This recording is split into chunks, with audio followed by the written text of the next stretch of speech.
Greetings, adventurers. This is GM Kurt, and I'm doing a review of Hodgepocolypse Dark Revelations, the role-playing game. So, this role-playing game, 5e compatible. So if you want to play a post-apocalypse world, and all of your players are 5e fans who don't want to learn a new system, here you go. So, we start off with Earth. And the background is that somebody thought, hey, we could bring magic back. We have to go into the subatomic to find it and then release it. And maybe then we can cross the natural world with the paranormal world and we can bring magic forward. And that'd be really a great idea. So first, to get to the subatomic to crack everything, me and my little followers are going to steal some uranium, right? And then we're going to make a bomb, and then we're going to blow things up, and while doing a ritual, and yeah. Folks, if you're ever following somebody who has that idea, don't. He ends up blowing up himself and everyone around him, but brings back magic. Creatures come from who knows where, from out of legend and into the real world. Magical abilities start manifesting in people. Okay, we have dwarves and elves and stuff now. Little halfling dudes. Cool.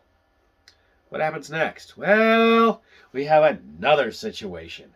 Not only do monsters start popping up out of dark forests and stuff, some powerful undead spellcasters show up, raise an army of millions of zombies. Zombie apocalypse happens. Great. Let's deal with that. A large number of the populace is killed off. Things get pretty grim. And then their leaders just disappeared one day. And the vast majority of these zombies become inert. Fall over a clump. A handful remain active and hostile. So zombies are going to be in your monster manual. And there's going to be something that, you could face.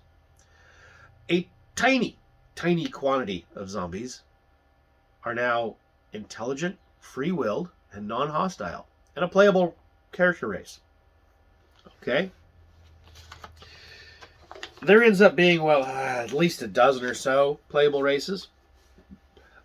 It's some fey creatures and stuff, but one of them is the Ungo, another word for Bigfoot. So you can play a Bigfoot as a playable creature, 7-8 foot tall, hairy, all that good jazz. Remember, we're 5e compatible, so you could bring forward other stuff. 4 classes with 3 subclasses each, 5e style. Adventurer, combatant, ritualist. So, gives you something to work with. 12 new backgrounds fitting a modern world. You want to play an archaeologist? You want to play a sorority pledge? You want to play whatever. Cool. That's your background. That's where you came from before this was all dumped in your lap. Vehicle rules. Of course, if you're playing in a modern world, you will need vehicle rules. Vehicle movement, vehicle repair, vehicle crashing, and how crashing damage works. Cool, that'll come in handy. Firearms rules. Automatic weapons, spray, cone, grenades, rocket launchers, all that jazz. Cool, you're going to need that to play a modern game. If you don't want to play 5e, you still want to do a post-apocalyptic thing, I might grab this as a resource anyway, because it just gives you some ideas to work with. Faustian mechanical devices. Yeah. So these are items which mix technology and magic. So if your little ritualist dude wants to be an artificer and create a magical a laptop that does things other than what a normal laptop does. It somehow powers itself when you can't find electricity. I don't know. Gun that fires magical ghost bullets. Cool. He has a bunch of ideas, but you can make your own. It gives you a jumping off point. 274 pages, $9 on DriveThruRPG. I'll put in a link. Okay. Another $7 gets you a 184-page Book of Danger. So here's your monsters and traps and stuff. It's his monster manual with suggesting for how to handle monsters as companions or cohorts. A bunch of normal animals, some augmented animals. Now, there's probably some place that has a legend of a tiger with like magical abilities. So, is there boreal tiger, a tiger with psychic stuff? Okay, cool. Rules. What's the stats for a buffalo? It's in there. Okay, cool. 5e compatible, so you could grab stuff out of the 5e monster manual. Or Kobold Press's 5e compatible stuff. You can grab some of that if you want. The monsters go from creepy to silly or both. There's something called the Aseph, which was basically just a giant with no head and a face and a mouth where in the middle of the torso instead. I've seen something like that before, but cool, it's in there. Art Aberrations. So basically takes the idea of a mimic and flips it around a little bit. There's a picture of a wallet and said, hey, this could be a mimic. You don't know. Mimic could also be a portrait on the wall, leaping off the wall at you. It could be a sign. Now imagine a street sign's a mimic.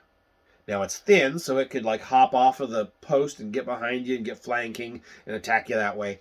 Cool.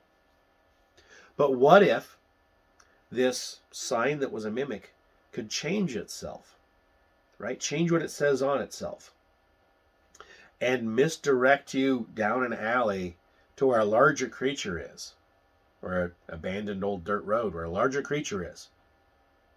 The larger creature eats you, and then the little mimic thing crawls over there and scavenges off of the remains. Sort of a lion and the vultures kind of situation. That's an idea. You could use that.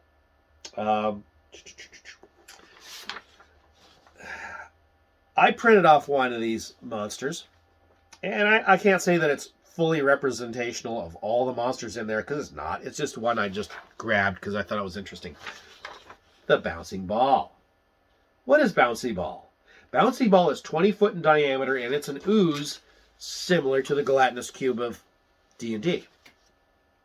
However, it likes to climb up on top of buildings, bounce down off of the buildings onto their prey. They're about 20 foot diameter, and they weigh about a ton. Boom! And it's acidic. So it eats you, acidic, acid-wise. It has a bounce. It can immediately jump a number of feet equal to half the distance it falls. It is immune to fall damage and is resistant, half damage, versus crash damage versus a vehicle. So if you try to ram this thing with a truck, it's probably just going to bounce a different direction. It can choose to bounce in a direction of its choosing. It usually goes towards the largest target, which is either your truck or your biggest, strongest fighter. Cool. It's scary. Its normal speed with nothing else going on is 40 feet per round. So it's quick. You're not outrunning it very easily at all. It can climb at a rate of 40 feet, literally rolling up the side of a building at you if you manage to get to the top of a building and shoot down at it. The face on it can change to become scary, and at the start of each of their turns, a creature that can see the bouncy ball must make a DC 15 wisdom saving throw. If the save fails, the creature becomes frightened of the bouncy ball. Follow the giant bouncy ball, or it will follow you. Frightened condition sucks, by the way. So, they don't know where this thing came from. There's more than one. It could have been from the other dimension that crossed into our own when the big boom went off. Or it could have been the manifested psychic energies of millions of toy commercial viewers coalesced into a real creature during the times of Revelations. So, I like it. And that's just one cool monster out of this guy's book. So, getting down to it, would I recommend this? Seeing what he did with the setting, it's personalized to different regions. Okay, of course, Romania got run over by vampires. There's critters coming out. There's magical creatures like the coatl coming out of the forests of South America. Pacific Northwest, Seattle's got a technocratic, cybernetic corporation thing going on. Touches of Shadowrun there. The area of the Southwest, which is from like Los Angeles to Las Vegas, is kind of run by demons because Las Vegas, hey, that are trying to harvest the vices of the residents. You got your greed and lust and pride and etc. So that can be some spooky stuff happening there. You have a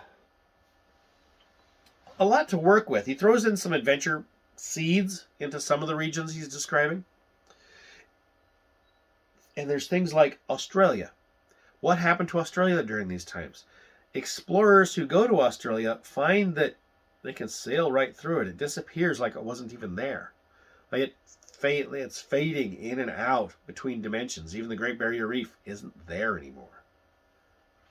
Antarctica is rumored to be melting, and there's some creature nearly the size of the continent underneath it, the ice.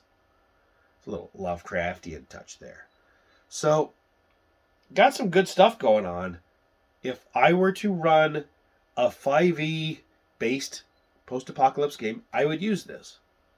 If I was running a non-5e game, I would pull some of the ideas out of here for sure. But I'd be using whatever mechanics of whatever game system I'm using. So yes, I would recommend this if this is what you're looking for. So, there we go. DM Kurt, out.